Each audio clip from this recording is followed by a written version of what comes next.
The storm raged outside the sprawling coastal estate of Daniel Moreau, the wind battering the glass walls that overlooked the turbulent sea. Inside, the house was warm and glowing, its opulence on full display as friends, family, and colleagues gathered to celebrate Daniel's 60th birthday. Yet, despite the laughter and polished appearances, the atmosphere carried an undercurrent of tension that no one dared acknowledge. Daniel Moreau, a tech magnate and philanthropist, sat at the head of the table. His sharp eyes scanned the room, catching fleeting glances and unspoken conversations.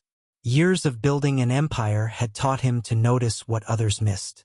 Tonight, something felt off, something he couldn't yet put his finger on. Beside him sat his wife, Evelyn, radiating grace and composure. She smiled warmly at the guests, effortlessly playing her role as the perfect hostess. Daniel had always admired her ability to command attention without seeming to try. But lately, her charm felt distant, rehearsed. As the night wore on, Daniel excused himself to his study. He needed a moment away from the noise, a chance to reflect. The storm outside mirrored the unrest in his mind, a sense that the walls around his carefully constructed life were starting to crack. Passing through the dimly lit hallway, he stopped abruptly. Voices, hushed and urgent, drifted through the air. "You need to be patient," a man said. The voice was low but familiar. "Patient? We've waited long enough," a woman replied, her tone sharp with frustration. Daniel's blood ran cold. It was Evelyn. "You don't understand how complicated this is," the man shot back. "Oh, I understand perfectly, Marcus," Evelyn said. "If we don't move soon, he'll figure it out." Daniel's not stupid. Daniel's heart thundered in his chest. He leaned closer, careful not to make a sound. "He won't figure it out," Marcus said, his voice dripping with confidence. "Once the will is amended, everything will fall into place. He's too distracted by his empire to notice what's right under his nose." Evelyn's laugh was soft but cutting. For all his brilliance, Daniel never sees the people closest to him. That's always been his flaw. Daniel stepped back, his breath catching in his throat. The betrayal hit like a physical blow. Evelyn, his wife of 15 years, and Marcus, his oldest friend, conspiring to steal everything he had built. Worse, they planned to twist the knife by altering his will, ensuring their future at the expense of his legacy. Returning to his study, Daniel felt the weight of their words pressing down on him. He poured himself a drink, staring out at the storm as it lashed against the windows. Every instinct told him to confront them, but he knew better. This required strategy, not emotion. The next morning, Daniel began his plan. He wouldn't confront Evelyn or Marcus outright. That would be too easy, and it wouldn't expose the depths of their betrayal. Instead, he decided to do the unthinkable. He would fake his own death. It was drastic, but it was the only way to test their loyalty and dismantle their scheme. He moved quickly, withdrawing cash, planting clues, and ensuring his absence would leave just enough ambiguity to keep Evelyn and Marcus on edge. Late that night, under the cover of the storm, Daniel drove away from the estate, his mind racing. Claire's entrance miles away, Claire Bennett gripped the steering wheel of her old car, her knuckles white as the rain hammered down. She was running, not just from the storm, but from a life that had crumbled around her. Pregnant and abandoned by her husband, Claire had no plan, only a desperate need to escape. The storm grew fiercer, the road barely visible under the deluge. Her headlights cut through the darkness, illuminating a figure stumbling onto the road. She slammed the brakes, her heart pounding as the car skidded to a stop. The man collapsed in front of her. Claire jumped out, the rain soaking her instantly. "Are you okay?" she shouted, kneeling beside him. The man groaned, his face pale and bruised. "Help me," he muttered, his voice weak. She hesitated, her instincts warning her to stay away. But the desperation in his eyes pushed her forward. "Let me get you in the car," she said, struggling to lift him. Once inside, she drove to the nearest motel, the man slipping in and out of consciousness. She couldn't shake the feeling that there was more to him than met the eye. The growing bond, the man introduced himself as David. Though his evasiveness raised Claire's suspicions, she nursed him back to health over the next few days, sharing the little she had while trying to piece together his story. Meanwhile, Evelyn and Marcus began to unravel. Daniel's sudden disappearance had left them scrambling. Evelyn tried to maintain her composure, but Marcus's impatience revealed cracks in their partnership. Back at the motel, Claire found a hidden compartment in David's bag. Inside were a fake passport and cryptic notes. Her unease grew, but so did her curiosity. "Who are you really?" she demanded one evening, her voice shaking. David hesitated, his mask slipping. "I'm Daniel Moreau," he admitted, "and I need your help." The revelation stunned her. Daniel explained everything: his wife's betrayal, Marcus's treachery, and his plan to expose them. Despite her initial shock, Claire found herself drawn into his world, her own struggles aligning with his need for justice. Climax and revelation. The tension reached its peak when Daniel returned to the estate, determined to confront Evelyn and Marcus. Using a letter planted to lure them into the study, he staged a confrontation designed to expose their betrayal. Evelyn broke down under the pressure, confessing her regret. "I never wanted this," she said, tears streaming down her face. "But you left me no choice. You shut me out, Daniel." Marcus, furious, turned on her. "Don't blame me for your guilt," he snarled. "This was your idea as much as mine." Daniel stepped out of the shadows. "And yet, here I am," he said coldly. The confrontation spiraled, with Marcus attempting to attack Daniel, only to be subdued by security. Evelyn, left alone and destitute, was consumed by her guilt. Resolution. Daniel disappeared again, leaving behind a letter for Claire. In it, he explained his decision to donate his fortune to charity, ensuring Evelyn and Marcus were left with nothing. He also left Claire a small inheritance, urging her to start fresh. Months later, Claire opened a small cafe in a quiet coastal town, raising her baby in peace. One evening, Daniel appeared at her door, a changed man ready to rebuild his life. "You found me," she said, smiling. "I said I would," he replied. Together, they stepped into a new chapter, leaving the pain of betrayal behind. Final remarks. Daniel and Claire's story is a testament to resilience and the power of starting over. Betrayal had nearly destroyed them, but through courage and trust, they found a way to rebuild. As the coastal winds carried away the echoes of the past, they stood together, ready to embrace a future shaped by redemption and hope. The storm outside was relentless, battering the old motel windows where Claire Bennett now found herself. Rainwater dripped from her coat as she glanced back at the man lying unconscious on the small bed, his chest rising and falling in shallow breaths. He called himself David, but Claire was already questioning if that was the truth. She hadn't planned on saving a stranger that night. Her plan had been simple: drive as far away from her old life as she could and start fresh. She'd rented this room with what little money she had left, thinking she'd rest and then figure out her next steps. But now, with an injured stranger in her care, her plans were crumbling. "Who are you?" she murmured under her breath as she pulled a damp blanket over him. The man flinched in his sleep, muttering something incoherent. The bruises on his face, the expensive watch half hidden beneath his tattered sleeve, none of it added up. Early connection. The next morning, Claire found him sitting up, his eyes sharp despite his injuries. "Thanks for helping me," he said, his voice gravelly. "You're lucky I didn't leave you on the road," she shot back, her tone defensive. "What happened to you?" He hesitated, rubbing his forehead. "I was mugged," he said finally. "Mugged?" Claire raised an eyebrow. "You're wearing a Rolex.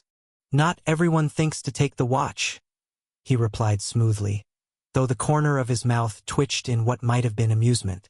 Claire didn't trust him, not yet, but something about his demeanor intrigued her.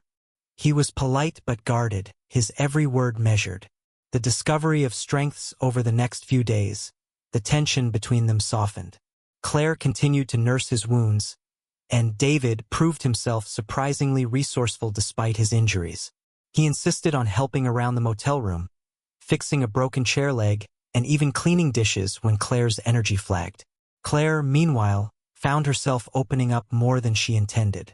She told him about her estranged husband, the baby she was carrying, and the uncertainty that loomed over her future. "You're stronger than you think," David said one evening as they ate dinner. Claire scoffed. "If I were strong, I wouldn't be here. I'd still have my life together." "Strength isn't about where you end up," David replied. "It's about getting back up when the world knocks you down." His words stuck with her, though she didn't say so.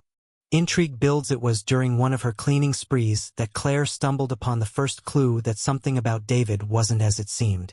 In his bag, tucked beneath a spare shirt, was a leather notebook filled with cryptic notes. Dates, names, and phrases like Evelyn, confrontation imminent, and Marcus, trust shattered. Her stomach churned as she flipped through the pages. Whoever this man was, he wasn't just an ordinary drifter.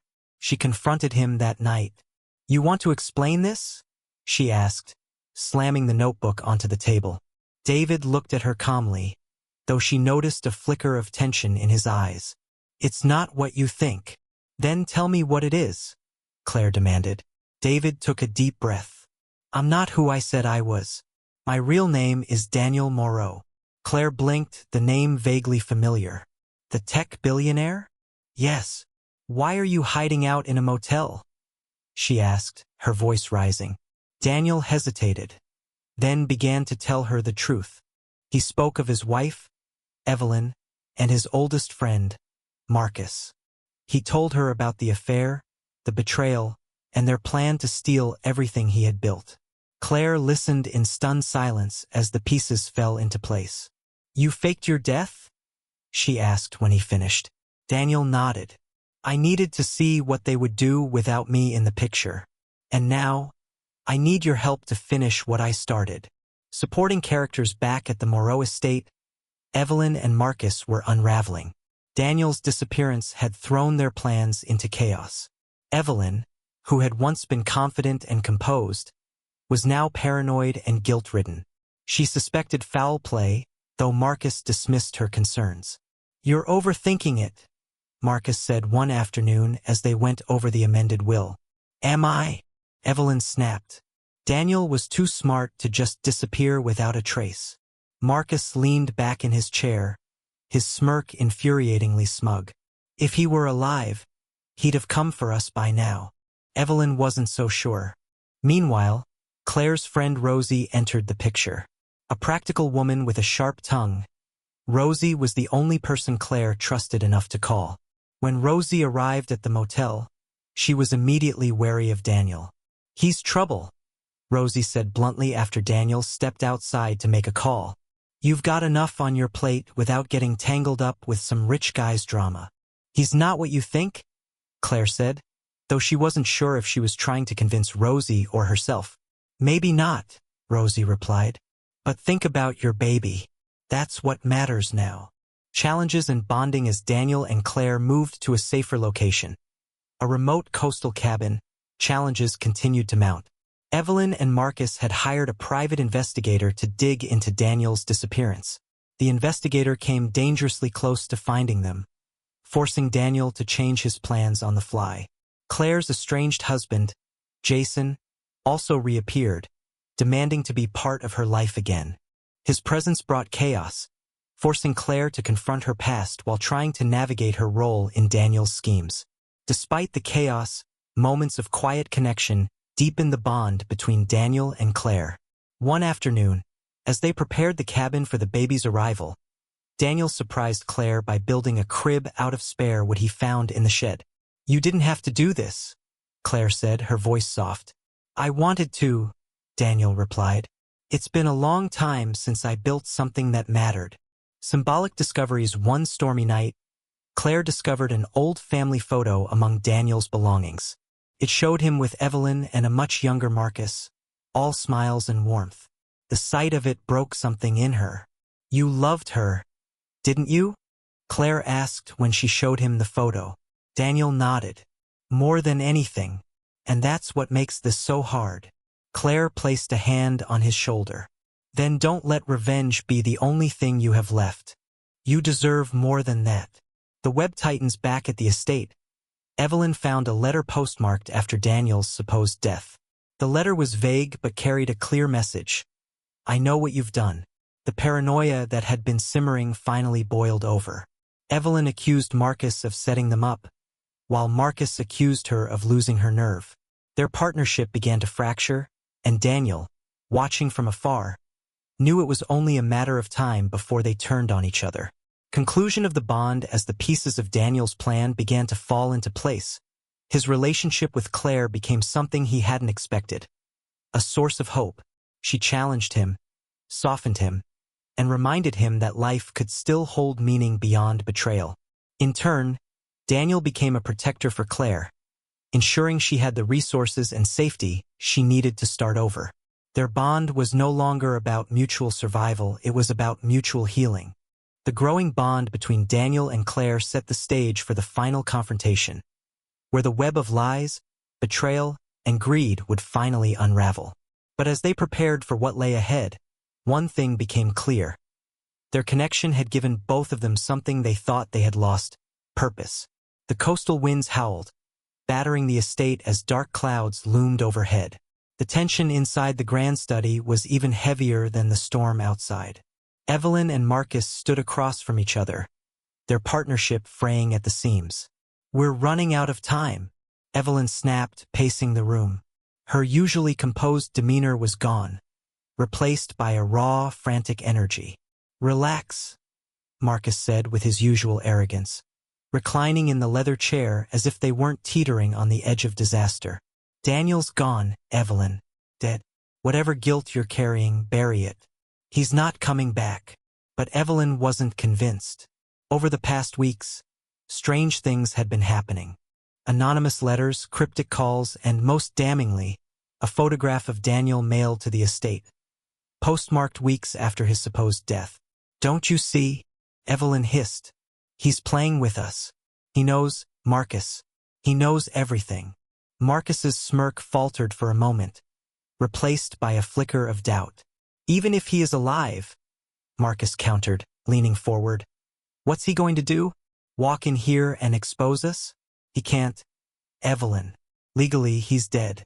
We control everything now. Evelyn shook her head, the weight of her betrayal pressing down on her. You don't understand. Daniel doesn't need the law to destroy us. He's smarter than that. He's always been smarter. Unbeknownst to them, Daniel was already in the estate. Hidden in the shadows of the second-floor balcony overlooking the study, he watched their exchange with a cold detachment. Claire was with him, her breath shallow as she crouched beside him. We shouldn't be here, she whispered, her voice trembling. We need them to unravel, Daniel replied, his voice low and steady. And they're close. Just a little more pressure. Claire wanted to argue, but she saw the determination in his eyes. She understood why he needed to do this, even if it terrified her. A dangerous game. Daniel descended the staircase silently, stepping into the room like a ghost. Evelyn gasped, stumbling back against the desk, while Marcus froze, his face going pale. Daniel, Evelyn whispered, her voice barely audible. I see the two of you have been busy, Daniel said, his voice calm but cold. He stepped closer, the firelight casting sharp shadows across his face. It's amazing what people will do when they think you're not watching. This is insane, Marcus said, recovering his composure. You're supposed to be dead. Supposed to be, Daniel said, his lips curling into a humorless smile. But you know me, Marcus. I'm not one for following expectations. Evelyn's knees buckled, and she collapsed into the chair behind her. Daniel, Don't. Daniel cut her off sharply. Spare me the excuses. I've heard enough lies to last a lifetime. Marcus, ever the opportunist, tried to turn the situation to his advantage. Look, Daniel, he said, raising his hands in mock surrender. This is all a misunderstanding. Evelyn and we were trying to protect you. The business was in trouble, and don't insult me, Daniel snapped, his voice slicing through the room like a blade. You betrayed me, both of you, and you did it with a smile on your face. The showdown before anyone could respond, Claire stepped into the room. Her presence was unexpected, and it shifted the energy instantly. Who's this? Marcus asked, his eyes narrowing as he assessed her. She's with me, Daniel said simply, moving to stand beside her. Claire swallowed hard but held her ground. She had come to understand Daniel's pain, his need for closure, and his desire to expose the people who had betrayed him. But standing here, in the thick of it, she realized just how dangerous this confrontation had become. You don't have to do this, she said softly, placing a hand on Daniel's arm. Yes, I do, he replied. His gaze locked on Marcus and Evelyn. Daniel reached into his coat and pulled out a stack of papers, tossing them onto the desk. These are copies of every communication you two had about altering my will, he said. Every lie you told, every secret meeting. It's all here. Evelyn's face turned ashen. Marcus lunged forward, grabbing the papers, but his confidence faltered as he scanned them. You had us followed? Marcus spat, his voice shaking.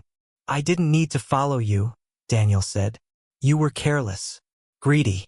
You thought you could take everything from me and get away with it. Emotional collapse. Evelyn broke down, tears streaming down her face. I never wanted it to go this far, she sobbed. I just wanted you to notice me, Daniel. You shut me out for years. You cared more about your empire than you ever cared about me. Daniel's expression softened, if only for a moment. So your solution was to betray me? To team up with him? He gestured toward Marcus, his voice rising. Do you even realize what you've done? Evelyn shook her head, unable to respond. Marcus, meanwhile, saw the writing on the wall. You can't prove any of this, he said, his bravado returning. And even if you could, you're dead, Daniel. Legally, you don't exist. None of this matters. Daniel smiled faintly. Oh, but it does. At that moment, the sound of sirens pierced the air. Claire's heart raced as she realized what was happening. Daniel had planned everything down to the minute. You think I came back alone? Daniel said, his eyes gleaming. I've spent weeks making sure the right people saw the evidence. The police, the press, they'll be here any second. And when they are, you'll both have to answer for everything you've done. The turning point as the police arrived, Marcus panicked. He lunged at Daniel, but Daniel sidestepped him effortlessly, his years of discipline and preparation paying off. Marcus was subdued by the officers within moments, his shouts of protest echoing through the estate. Evelyn didn't resist as the police questioned her, her face hollow with regret. I didn't want this, she whispered, more to herself than anyone else. Claire watched the scene unfold, her emotions in turmoil. She had come to care for Daniel, but seeing the lengths he had gone to for revenge left her questioning everything. Revelation of feelings. As the dust settled, Claire found Daniel sitting alone in the study. He looked tired, the weight of the confrontation etched into his features. It's over, she said, sitting beside him. Daniel nodded. It is, but I don't feel victorious. You weren't just fighting them, Claire said gently. You were fighting yourself. Your anger, your pain. It's all part of you. Daniel turned to her, his eyes filled with vulnerability. You were the only reason I didn't lose myself completely. You reminded me that there's more to life than revenge. Claire placed a hand over his. And you reminded me that strength doesn't come from running away. It comes from facing the things that scare you most. The twist. The next morning, Daniel handed Claire a letter. I'm donating everything, he said. The fortune, the estate, it's all going to charity. Evelyn and Marcus won't see a dime. Claire stared at him, stunned. What about you? What will you do? I need to disappear for a while, Daniel said. Figure out who I am without all of this. He leaned forward, his voice soft. But I'll find you, Claire. When I'm ready to start over, I'll find you. Daniel walked away, leaving Claire with a mix of heartbreak and hope. She knew he needed this time, but she also knew he'd keep his promise. As the storm finally cleared, Claire stood on the balcony, watching the waves crash against the cliffs. In her hand was Daniel's letter, a symbol of the bond they had forged through fire and pain. Their story wasn't over, it was just beginning. The storm that had once mirrored the chaos in Daniel Moreau's life was gone, replaced by a quiet, brooding calm. The estate was empty now, its halls echoing with the absence of life. Daniel stood in the study where it had all unfolded, the lies, the confrontation, and the exposure of betrayal that had shaped the last months of his life. But even in victory, he felt hollow. Claire's voice played in his mind. Don't let revenge be the only thing you have left. You deserve more than that. The fallout Evelyn was gone, leaving behind nothing but faint traces of perfume in the air. The police had taken her away along with Marcus, who had raged and screamed as they cuffed him. Marcus's arrest had been swift. Fraud and conspiracy charges piled high against him. Evelyn's future wasn't as clear. Though she wasn't directly involved in the financial fraud, her betrayal had been emotional, calculated, and personal. Daniel's heart twisted when he thought of her. She'd been his partner, the woman he'd trusted more than anyone. Yet, in her final moments at the estate, she'd been broken. Not just by guilt but by the realization that her actions had destroyed any chance of redemption. Claire's departure the day after the confrontation, Claire packed her few belongings into a small duffel bag. The quiet cabin that had sheltered them felt too heavy with memories now.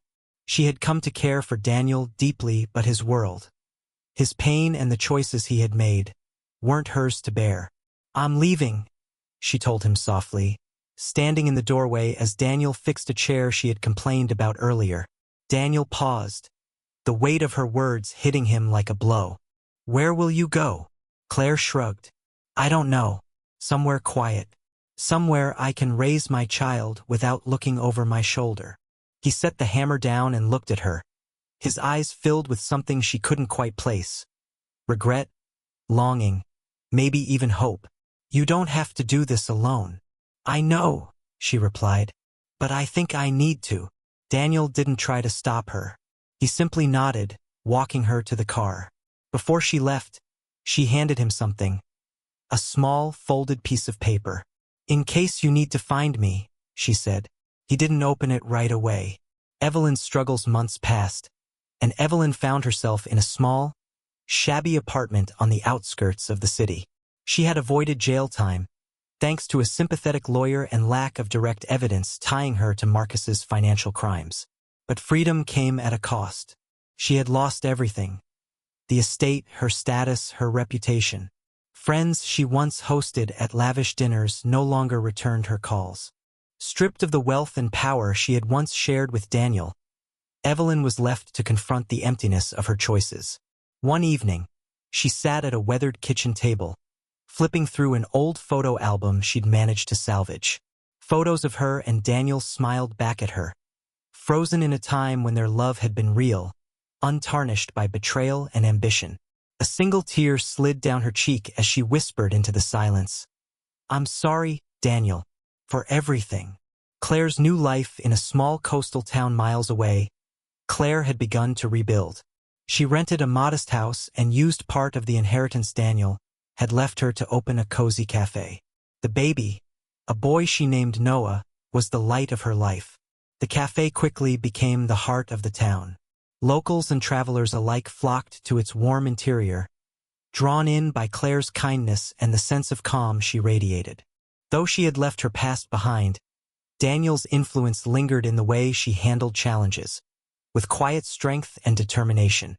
Rosie, her ever-practical friend, often stopped by to help. You've done good for yourself, Rosie said one afternoon, balancing a tray of mugs. Claire smiled, wiping her hands on an apron. It's not perfect, but it's ours. And it was.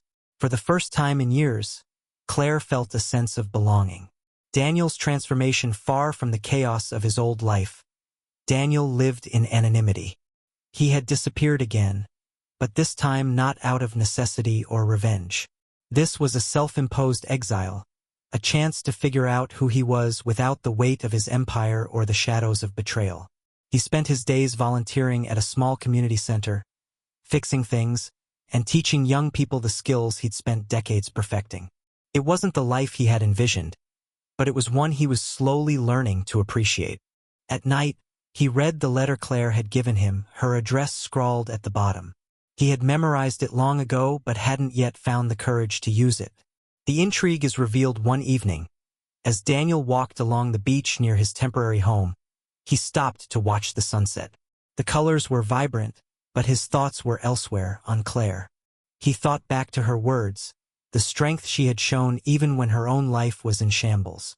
She had seen him for who he truly was, not the billionaire or the wounded man seeking revenge, but the person beneath it all.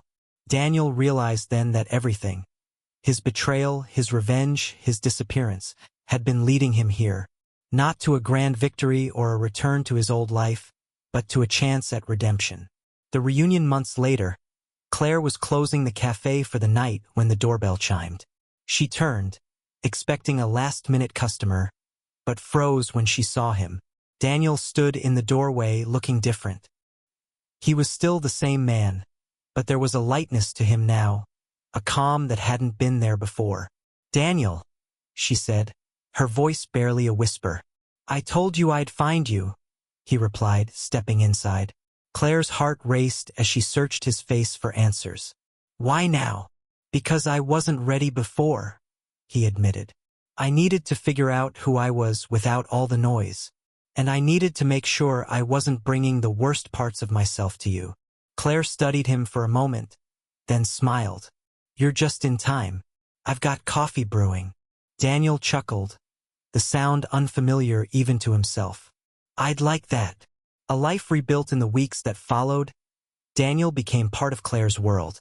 He helped her in the cafe, built sandcastles with Noah on the beach, and slowly learned what it meant to live a life untethered from power and ambition. For Claire, having Daniel back felt like the final piece of a puzzle sliding into place. He wasn't perfect, and neither was she, but together they found a balance that gave them both hope. Evelyn's resolution back in her small apartment. Evelyn watched from afar as news of Daniel's charitable donations spread. She saw photos of him in articles about his new, quiet life and felt a pang of something she hadn't felt in years: pride. Though she knew she would never have a place in his life again, she was grateful he had found peace. And in her own way, she was trying to do the same. Conclusion: Daniel and Claire's story wasn't about perfection or fairy tale endings. It was about resilience, forgiveness, and the strength to rebuild after everything had fallen apart. Together, they turned their pain into something beautiful, a life filled with small joys and quiet triumphs. In the end, the coastal winds carried away the echoes of betrayal, leaving behind only the promise of a better future.